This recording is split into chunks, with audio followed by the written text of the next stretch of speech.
All right, so now we are going to talk about some integration using kinematics. I know you guys have been dying for this moment. You said, Miss Roberts, I love integration so much. I just can't wait to apply it to kinematics. Can we please do it? So here we are. So recall, S of t denotes our displacement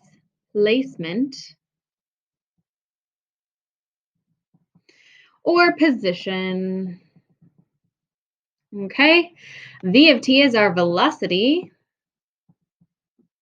All right, and the v of t is equal to s prime of t, and it's the derivative of that guy. And then a of t is acceleration. Okay, and a of t is equal to v prime of t, so it's the derivative of the previous one. You also could say that a of t is equal to the second derivative of our position vector.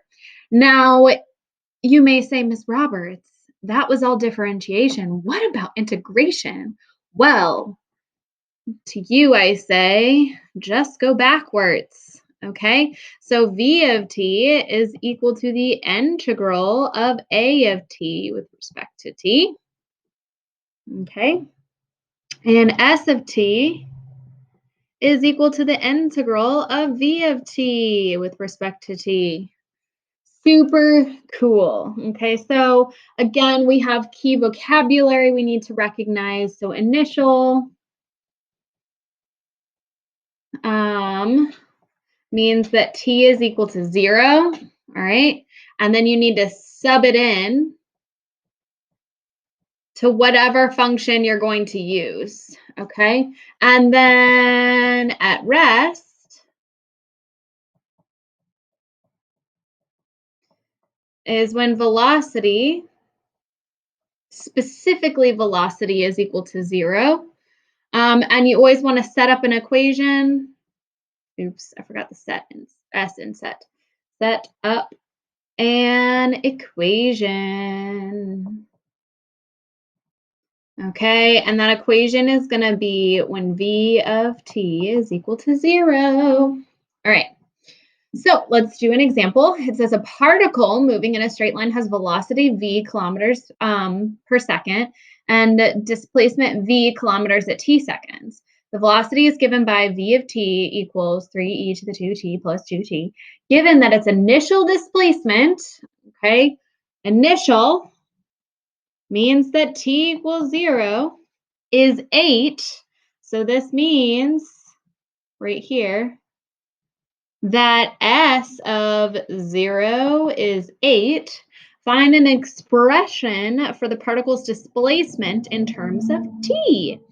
So to find displacement, we need to take v of t, which was our 3e to the 2t plus 2t, and we need to integrate it. So s of t should be equal to the integral of 3e to the 2t plus 2t dt. Okay, now when we integrate this, we should get 3e to the 2t over 2. That's a little, you could do u substitution right here, but it's just using the chain rule backwards, okay? And then plus t squared plus c. Now, the problem here is that we have the c. We need to figure out what it is so that we don't have a function with a random extra variable in it. So, in order to figure out the c, we need to use this piece of information that we have not used yet over here, okay? So this indicates that 8 must be equal to all this stuff with a 0 subbed in for t. Now, if you look, the only variable left in this equation is c. So I'm going to get that 8 is equal to e to the 0 power, because 2 times 0 is 0, is just going to be 1. So this is just 3 over 2 plus 0 plus c, so just plus c. And then we need to rewrite this so that it's a fraction. So Claire, if we were in class, I would totally pick on you. Multiply this by 2 over 2, and you should get 16 over 2, and equals 3 over 2 plus c. And then you would subtract 3 over 2 from both sides. 16 minus 3 is 13. So you would get 13 over 2 is equal to c. Okay. Now this means that s of t should be equal to 3 over 2 e to the 2t plus p squared plus 13 over 2, which was the thing that we found.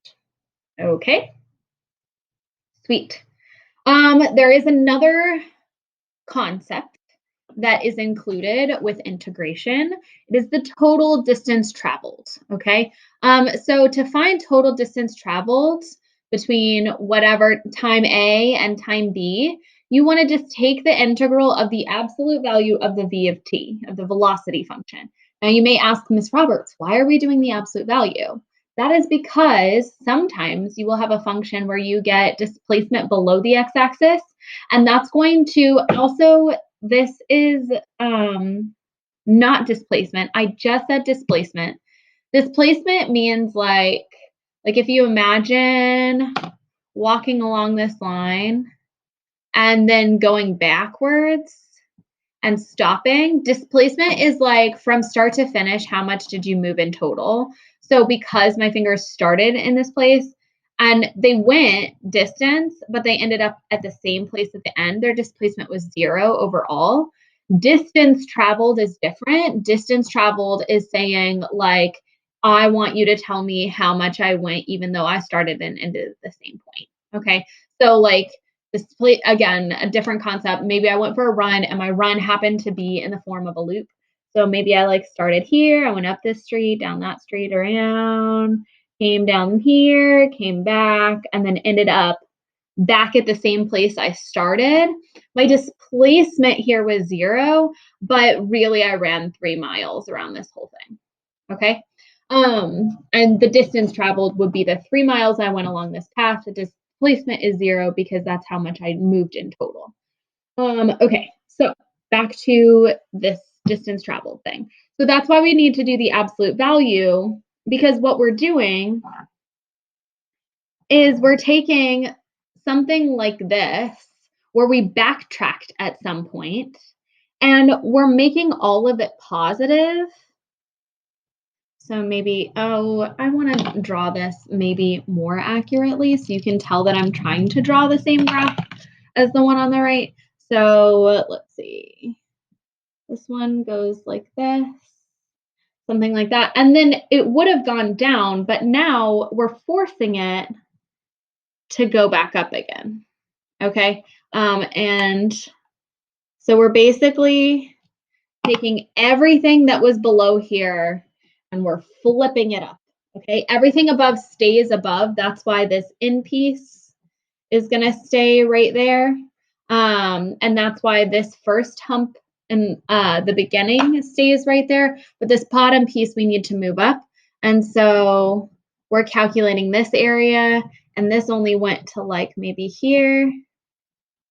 Okay, we can call this our A, this our B, and so here we have B, here we have A.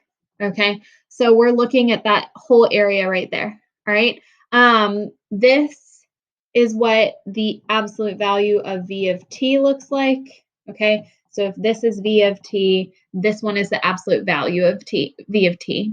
All right, and a lot of the times when you do this, you are just literally putting it in your calculator. Okay. Calculator active. All right. And your calculator will force it to do that for you. All right. So let's do an example.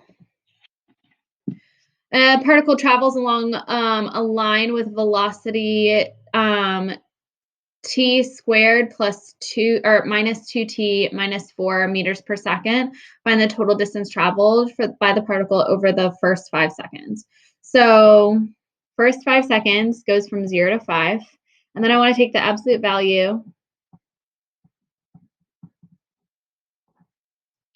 with respect to t.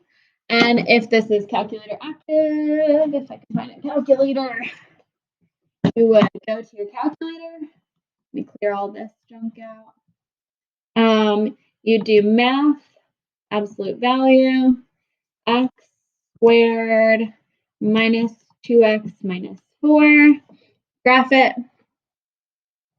Okay, so see how let me make my window significantly bigger. See how like we would have had, this is a quadratic, so we would see that this, like the vertex would really be down here if we didn't have the absolute value, but because we have the absolute value, it forces it to be there. So now we're going to do, let's see, what's the thing? Math? No. It's the calculate, second trace. And then we're going down to number 7 with the integration. Our first, or our